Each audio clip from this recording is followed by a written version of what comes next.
तेलंगाना शायद सबसे ज्यादा कांग्रेस पार्टी को राहत दे रहा होगा, क्योंकि वहां पर न्यूज 24 टुडेज चाणक्य का स्टेट एनालिसिस कह रहा है कि कांग्रेस पार्टी बहुत बड़ी जीत की तरफ बढ़ रही है। राजीव रंजन आ गए हैं स्टूडियो में।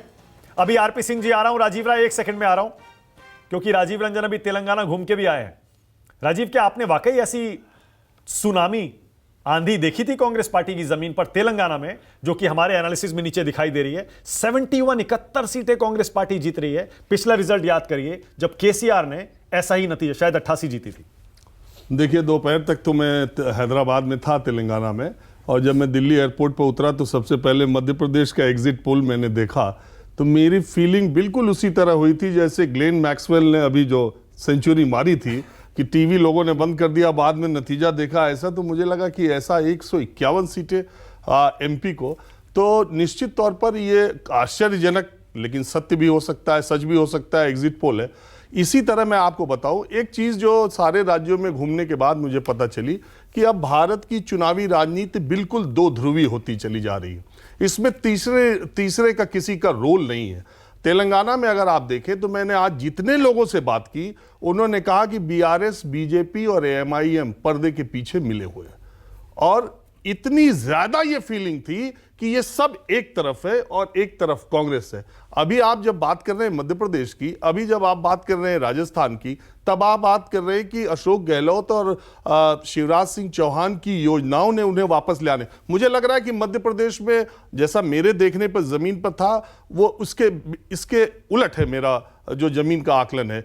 लेकिन मुझे जो चाणक्य कई बार इस तरह के मैक्सवेल की तरह इनिंग खेलता है, तो मुझे ऐसा लगता है कि महिलाओं ने शायद 100% शिवराज सिंह चौहान को वोट दे दिया होगा, तो ही ऐसे परिणाम आ सकते हैं।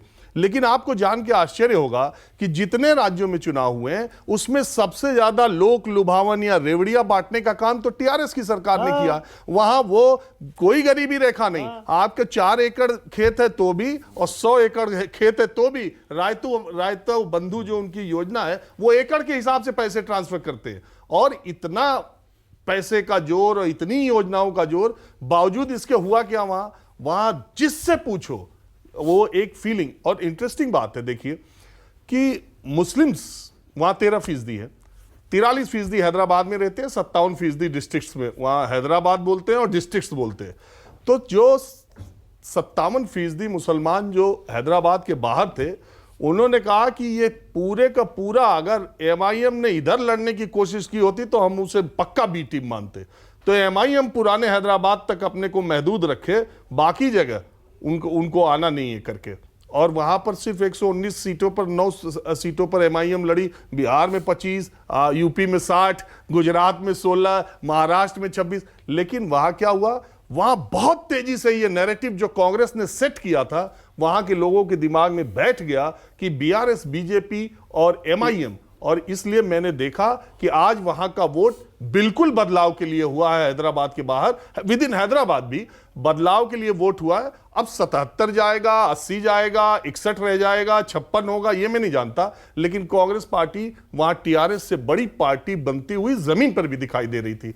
जहां तक राजस्थान की बात है, निश्चित तौर पर ये जो आप ±12 दिखा रहे हैं ना, 89, तो कौन 100 जाए, कौन 85 जाए, कौन 95 जाए, अभी भी ये कहना बड़ा मुश्किल है। लेकिन एक बात मैं दावे के साथ कह रहा हूं कि मुख्यमंत्री दिल्ली के लोग चाहें या न चाहें, या तो वसुंधरा बनेंगी या अशोक गहलोत बनेंगे। वसुंधरा राजे भी बन सकती हैं अगर बीजेपी बनी कम ज्यादा, तो भी वसुंधरा बनेंगी। 100 के आसपास हुआ तो भी वसुंधरा बनेंगी। अगर कांग्रेस का हुआ तो अशोक गहलोत बनेंगे। ओके, आरपी सिंह, राजीव राय और मेरे साथ जुड़ रहे हैं दानिश कुरैशी एआईएमआईएम से। लेकिन उससे पहले मेरे साथ